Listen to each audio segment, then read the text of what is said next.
Welcome to the Iowa Pulse, on the record, in the know. I'm Mark, joined by Sarah, and today we're taking a deep dive into the stories shaping our state.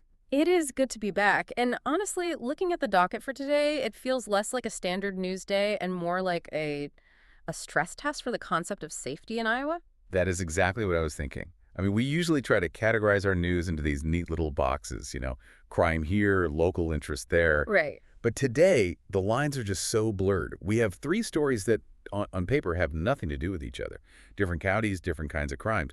But you zoom out a bit, they're all about the violation of sanctuary. That's the thread, isn't it? We're looking at the sanctuary of your digital life, your private files being breached by family right in West Des Moines. Then we shift to the physical sanctuary of a quiet neighborhood street in Burlington being just shattered by late-night violence. And finally, the communal sanctuary. Yeah. The county fairgrounds in Onawa being targeted by fire. It's heavy. It is a heavy lineup. But our mission today is to go beyond just the who, what, and where. We really want to understand the so what. Exactly. We're going to look at the legal mechanics behind these charges, the police tactics used in Southeast Iowa, and why investigating arson is one of the most difficult puzzles there is. We need to peel back the layers. Because when you read invasion of privacy or willful injury in a report, those are just legal terms. They feel abstract until you understand the human reality behind them. So let's get into it. We're starting in West Des Moines with a story that, well, it frankly makes you want to change every password you own. And maybe rethink the guest list for dinner. Yeah, exactly. This involves a 29-year-old man, Justin Young-Hin Kim. He's from Ames, but the incident itself happened in West Des Moines on Jordan Creek Parkway. And the date is important here, January 17th. But what really sticks out to me isn't just the hacking aspect, it's the access. Right. This wasn't some stranger in another country. No, and that is the terrifying part. Kim was a guest. He was visiting the victim at their home, and sources have identified the victim as his sister-in-law. So you have to picture the scene. It's around 7 p.m., family is over, and the person you've invited into your home is on your computer. It completely upends how we think about threats.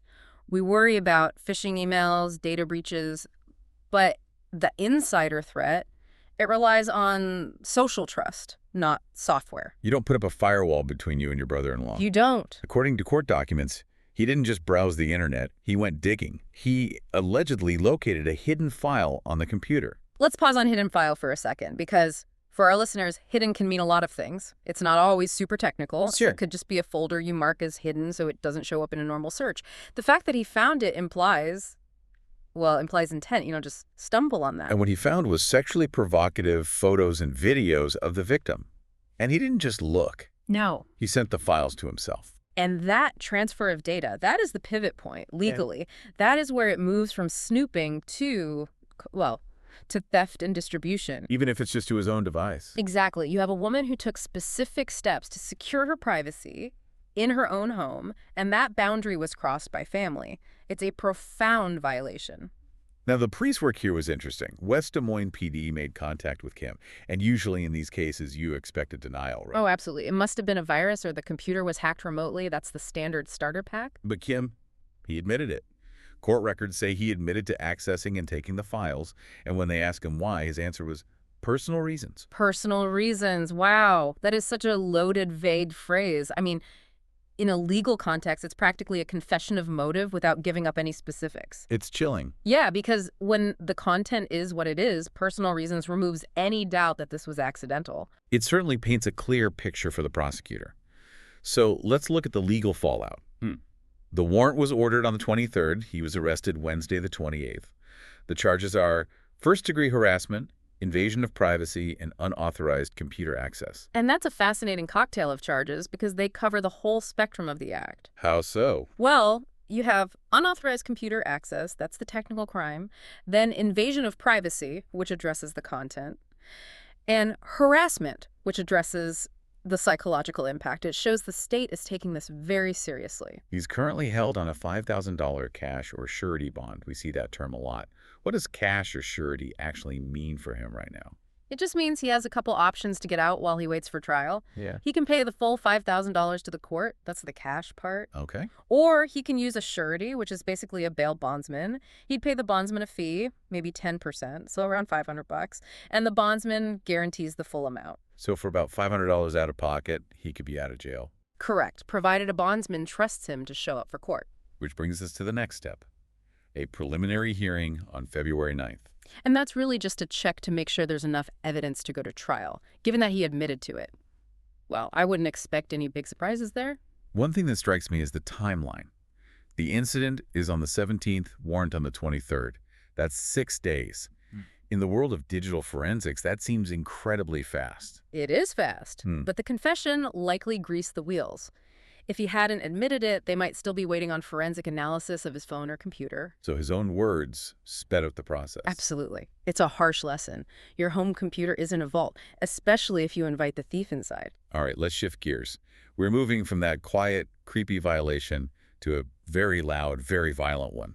We're heading to southeast Iowa to Burlington. This is a visceral shift. We're talking about Tuesday night, January 28th, South 9th Street.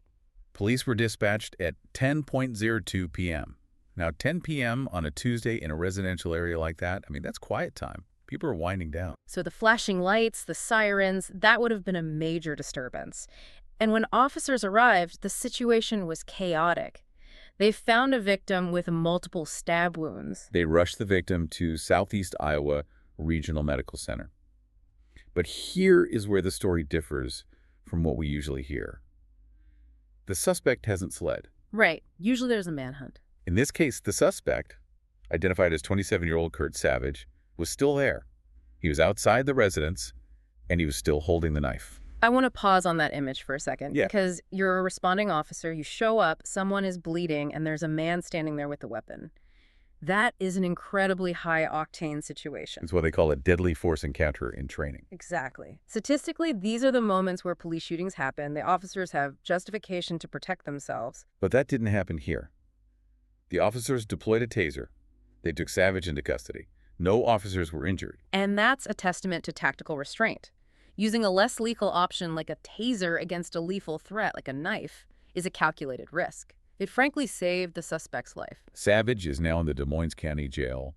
The charges are heavy: willful injury resulting in serious injury and interference with official acts display weapon.